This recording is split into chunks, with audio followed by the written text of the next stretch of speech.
हरे कृष्णा। पुराणों में माघ महीने की शुक्ल पक्ष की एकादशी तिथि का विशेष महत्व बताया गया है।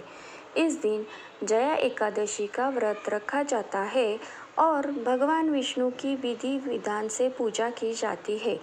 इस एकादशी का जिक्र करते हुए शास्त्रों में बताया गया है कि जो व्यक्ति श्रद्धापूर्वक जया एकादशी का व्रत करता है उसे मृत्यु के बाद भूत प्रेत नहीं बनना पड़ता है।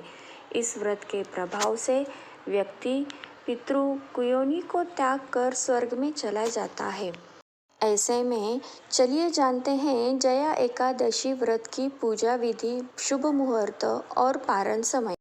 हिंदू पंचांग के अनुसार माघ माह के शुक्ल पक्ष की एकादशी 19 फरवरी 2024 को सुबह 8:51 पर शुरू होकर अगले दिन 20 फरवरी 2024 को 9:55 पर समाप्त होगी। उदया तिथि को देखते हुए जया एकादशी का व्रत 20 फरवरी मंगलवार के दिन रखा जाएगा।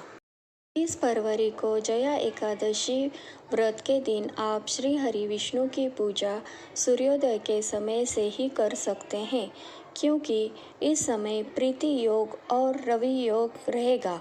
साथ ही इस दिन ब्रह्म मुहूर्त सुबह 5:14 से 6:05 तक रहेगा। जया एकादशी के व्रत वाले दिन प्रातः जल्दी उठकर स्नान करें, व्रत का संकल्प लें और फिर विष्णु जी की आराधना करें।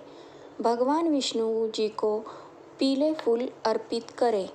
घी में हल्दी मिलाकर भगवान विष्णु का दीपक करें।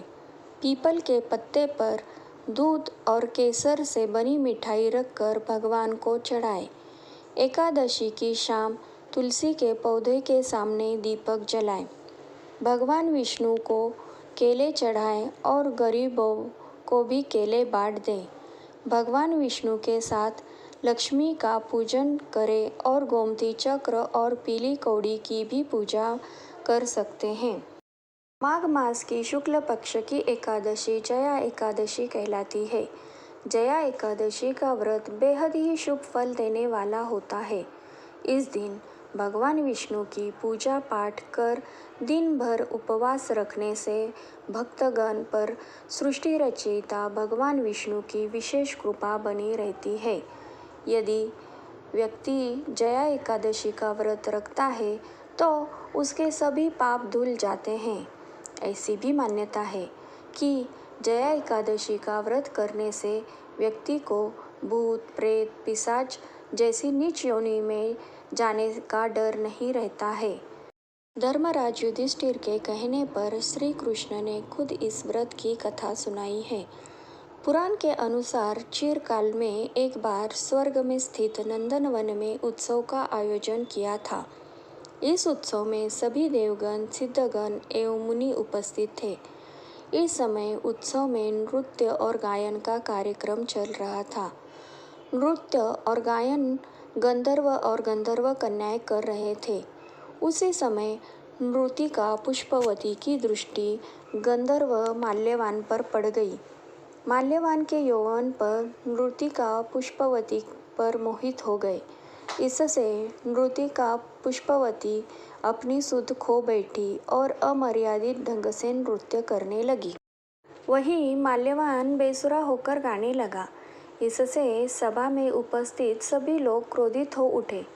यह देख स्वर्ग नरेश इंद्र क्रोधित हो उठे और उन्होंने दोनों को स्वर्ग से निकाल दिया। साथ ही यह शाप दिया कि दोनों को अधम योनि प्राप्त होगी। कालांतर में हिमालय में जाकर ये दोनों पिशाच योनि में कष्टकारी जीवन व्यतीत करने लगे। एक बार माघ मास की एकादशी यानी जया एकादशी दिन आई और माल्यवान और पुष्पवती ने उस दिन कुछ अन्न नहीं खाया और फल खाकर दिन व्यतीत किया। साथ ही दुख और भूख के चलते दोनों ने रात्रि भी जागरण किया। इस दौरान दोनों ने श्री हरि का स्मरण और सुमिरन किया। दोनों की भक्ति से प्रसन्न होकर भगवान नारायण ने पुष्पवती और माल्यवान को प्रेत योनि से मुक्त कर दिया।